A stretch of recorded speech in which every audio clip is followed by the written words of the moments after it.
Hi, I'm Courtney Morrison, and you're listening to Engagement Drivers, presented by EveryoneSocial. Each week, we'll share actionable tips, strategies, and success stories that you and your teams can use to steer your brand, social, and employee engagement in the right direction. Welcome back to Engagement Drivers. On today's episode, I am here with Vaughan, who is the founder of the E1B2 Collective and CEO of many companies. And thank you so much for being here, AJ. Thank you so much. I am really excited to talk to you. You have such a cool career path and story. But the first question that I want to ask you is, how would your team describe you? They would describe me as the Gary V of HR and leadership, most likely. Oh my gosh. That is amazing. Why? Why would they say that about you? I think I'm a little intense at times, and if anyone knows about Gary V, he can get pretty intense. I think my ideas are a little bit outside the box also, and that's just probably a similarity with him. And I think the last thing is this is actually a little bit of a secret here that my co-founders and people know. If you kind of look at what Gary Vaynerchuk did with like VaynerX, I kind of modeled that with the E1B2 Collective. So there's like many companies underneath of VaynerX, and I always found that very interesting. And so when I started my company, I wanted to do the same. So I think, the Gary V of HR and leadership probably has a nice ring to it. I love how it really explains like everything that you're working on, and I'm a big fan of Gary V too. So cool. Well, can you explain a little bit more about what the E1B2 Collective is? Yeah, I can. So the E1B2 Collective is pretty much a bunch of different companies, right? A bunch of different projects. We now have close to 18 folks that work on the total of the 4 brands. So within those four brands, I have Startup EX, I have Beyond Resume, I have Beyond Brand, and then I have Project 2030.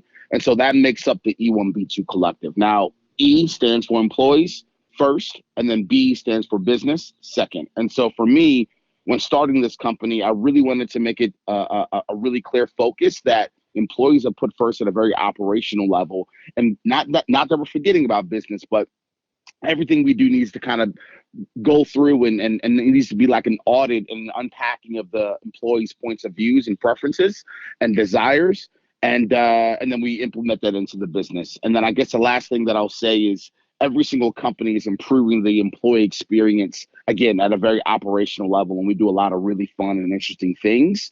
And I have a lot of great partners and collaborators that work with me on those projects, because there is no way I'd be able to get off 4 projects at one time by myself. Gotta have the team. Yes. I mean, I love the E1B2 attitude. I was so glad we connected, because I feel like here at EveryoneSocial, we're on the same page. Like our platform, we're trying to help employees at businesses be able to share their messages and connect with each other better. So I that's why I was really excited to talk to you and have you on the podcast. What are some of those fun and interesting things that you just mentioned? Let me actually go outside the box here and talk about a couple of things that I don't think I give enough attention to. So Project 2030 is an interesting company.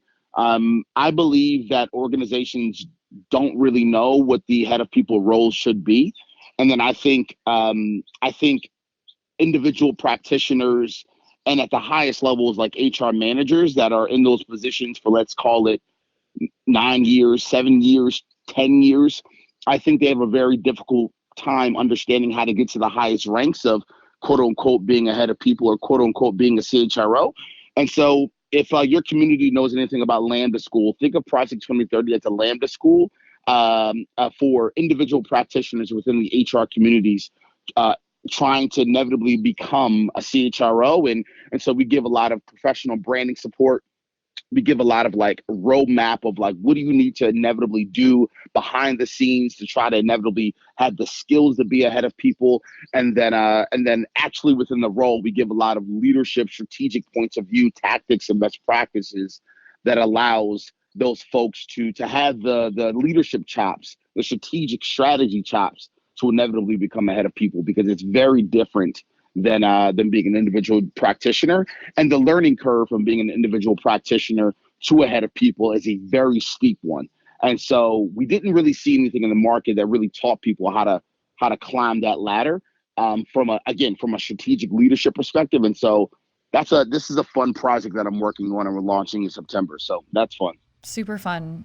People need support right now, and I definitely feel like people teams have been underinvested in, and I love that you're kind of setting up the resources and tools and training that people need in those roles so that everybody can benefit from that. Exactly. That's a really great mission. Yeah. What drew you to this field and starting the E1B2 Collective? That's a good question. What drew me to it?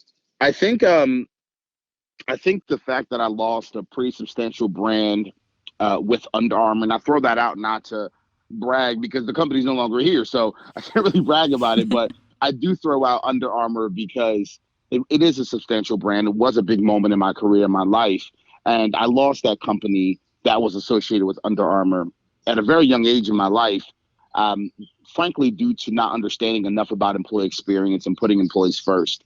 There was an amazing staff member on my team that simply wanted to have a few one-on-ones, a few career mapping conversations, and understand where he was inevitably going to go within the organization. And I ignored to have those conversations, and he took his talents elsewhere, and Under Armour followed along with him. And the business folded very shortly after. And so I learned very quickly that if you do not put employees first, there's a potential that you can literally lose your business.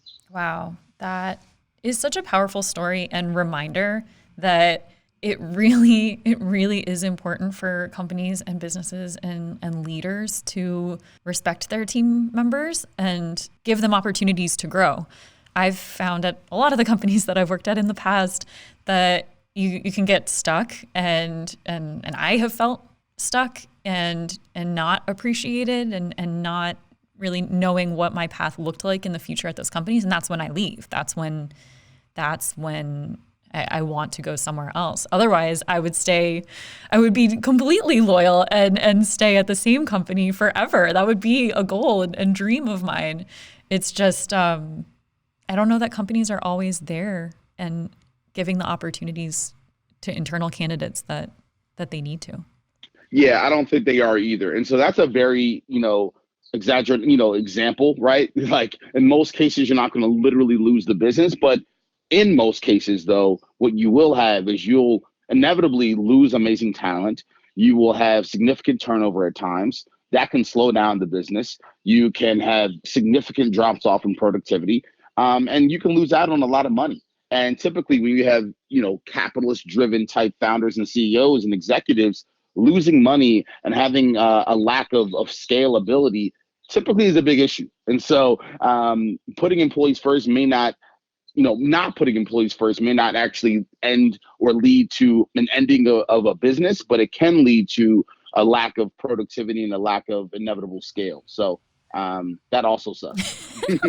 That does suck. That sums it up. I totally agree. Exactly. Thank you so much, AJ. This was awesome. I really appreciate the conversation and what you're doing. For anyone that's listening that wants to learn more about you or what you're doing with the E1B2 Collective, where should they go? Just go to LinkedIn. I think that's the best place to reach me. You'll see all the different companies there. You'll see a bunch of content. And then go to any place you get your podcast and download the E1B2 Collective podcast and listen to some stuff. I have about 400 plus episodes, so there's plenty to listen to. Awesome. Thank you so much for sharing so much with the community and helping people. Thanks so much. Thanks for listening. We'll be back next week with more engagement insights. Want to know how EveryoneSocial can provide you with the tools needed to keep everyone at your company connected, informed, creating, and sharing? Visit EveryoneSocial.com to learn more.